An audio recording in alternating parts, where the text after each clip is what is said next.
So I joined the Pat McAfee show earlier today. We talked about Jimmy Garoppolo, the whole texting, ghosting situation, and it got me thinking for the rest of today about Trey Lance and something that I believe is related that his name went through in recent times, and that's the whole arm fatigue stuff.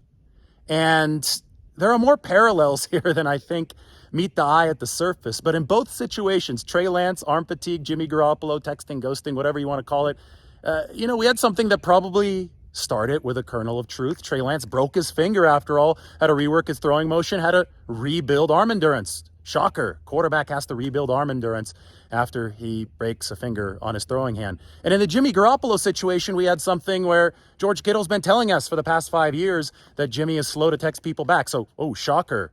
Jimmy Garoppolo slow to text people back. His own all-pro teammate has been saying that for the course of the past half decade or so. I mean, both of these situations, Trey and Jimmy, they're both media reports that are based on something that we already knew, that have been blown out of proportion by social media, just like gasoline being poured onto a fire, and then people completely forget all context involved with both of them. So for Trey Lance, the context is he broke his finger, had to get his arm stronger. Was his arm strong enough? Looked strong enough to me during training camp, looked strong enough to me during the whole offseason, so that ended up being a big nothing burger, right? Every single quarterback goes through it. And then in the case of Jimmy Garoppolo, we've been reporting this. We've been talking about the George Kittle joke about Jimmy going off the grid, just like really any American employee goes off the grid a little bit, right? They take some time off.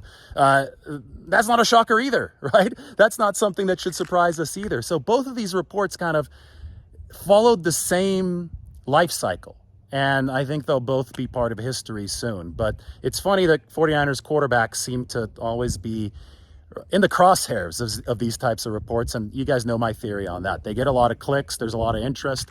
But when you contextualize them, everything seems innocuous, right? And everybody's been telling us about how good of a teammate Jimmy Garoppolo is for years now. Everybody's been telling us about how good Trey Lance's arm is ever since he came out of North Dakota State. I think both of those things remain true. So stay calm, follow the context, and you will see the truth with both Trey Lance and Jimmy Garoppolo, once again, tied at the hip with these rumors of the past month or so.